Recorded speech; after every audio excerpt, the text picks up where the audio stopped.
All right, y'all. We got some news to get into. Saquon Barkley was asked about his contract, situation with the New York Giants. He had an event today. He held an event today, and of course, the media and the press was there, and they were asking him questions about it. Now, per Jordan Rand, he tweeted out and he said this: Saquon Barkley, and I quote, "It's all about respect." Said he's not trying to reset the running back market. Wants to remain a Giant for life. Sitting out the season is part of conversation if there is no deal by July 11th. End quote. And my immediate reaction, my initial reaction is, I don't see Saquon Barkley sitting out the season. I'm looking at this as a tactic to where, he's threatening the Giants about possibly sitting out. I just don't see him actually sitting out the whole season. And I'm going to look at it this way. The Giants aren't going to rush and panic and give him out that deal if he does threaten to sit out or if he does end up sitting out. I just don't see Joe Schoen doing that. I don't see Joe Schoen, after all this time, all he has to say is, I might sit out the whole season, and he's going to, boom, just give him a deal. I just don't see that happening. And if I'm thinking like Joe Schoen, I just traded for Darren Waller, who's one of the best weapons in the league when healthy, when he's on the field, one of the best tight ends in the league. I've made massive improvements to the wide receiving room, right? If you want to talk about drafting Jalen Hyatt, adding Paris Campbell, I got Daniel Jones. I just took a running back in the 5th round in Eric Gray.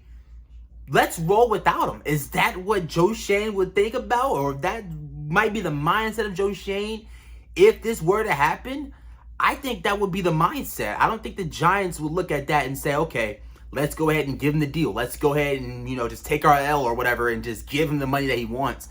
I don't think that would happen. I think the Giants will look back and say, hey, we got a rookie running back there. We got Matt Breida back there. We got Daniel Jones, who's our franchise quarterback. We made improvements weapon-wise around him to where we can survive without Saquon Barkley. This isn't like last year where if Saquon Barkley wasn't on the field, there was no guy that the defense had to worry about on the Giants offense. It's not like that. And you got Daniel Jones out there throwing into nobodies.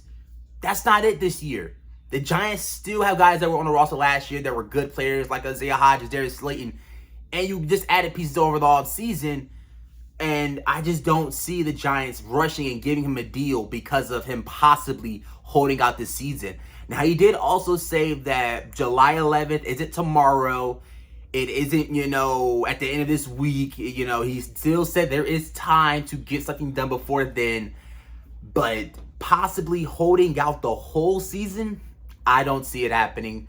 And if it were to happen, if I'm the Giants, I think the Giants will look at the guys that they already have on the roster and say, let's roll without them. That's just how I think it would play out. I don't think the Giants would rush and panic and give him a deal because he's holding out. This isn't Dave Gettleman. Dave Gettleman would make a move like that. Oh, he's going to hold out? Let's go ahead and give him the money he wants. This is Joe Schoen we're talking about here. He's made it known that he is not going to give Saquon Barkley a huge deal that's nearing Christian McCaffrey money. And he said it's about respect. Well, the Giants gave you a deal that was good mid-season. And your agent, whoever he or she is, sold the bag, literally sold the bag. And now we're stuck right here. So if Saquon Barkley's gonna blame anybody, you blame your agent. You blame your agency right out the way. They tried to predict what the market would look like for the running backs. It turned out that they missed it by a long shot. And now we are still with no deal done. So if I'm the Giants and Saquon Barkley does hold out, though he is one of the best running backs in the game, he is one of the best players on the Giants roster, I'm rolling without him. I'm seeing what I got in Eric Gray, who's a rookie. I'm seeing what I got in my weapons around Daniel Jones. And I'm going without him. I'll never forget it. Green Bay Packers in London. What was it, a 93-yard drive. Daniel Jones did that basically without Saquon Barkley. And I'm not trying to say that Saquon Barkley's a bad player. I know it may sound like I'm being very negative, but when I'm looking at, the situation, that's how you got to think. And that's how I think the Giants would think if Saquon Barkley was to hold out the NFL season. Though I don't see it happening, I'm looking at this as a tactic to make the Giants possibly give up a little bit more than they want. That's how I see it. It's a business. The Giants aren't trying to give him as much, while Saquon Barkley's trying to get as much. So that's how I see it. But leave down below your thoughts. Leave down below your thoughts on this. This is huge. This is big. Let me know down below in the comment section how you guys think about Saquon Barkley possibly sitting out the 2023 NFL season if a deal isn't done by the franchise tag deadline, July 11th. Let me know how you think. Let me know your thoughts. Let's talk about it down in the comment section. But if you did enjoy this, leave a like, comment, hit the subscribe button, join the channel. Giants news is going to be covered all over the channel. So if you love Giants content, this is the place to be. But that's it. Let me know, like I said, let me know how you feel. But until next time, it has been your boy Jay Dimes, and we are out. Go Giants. Peace. We are out.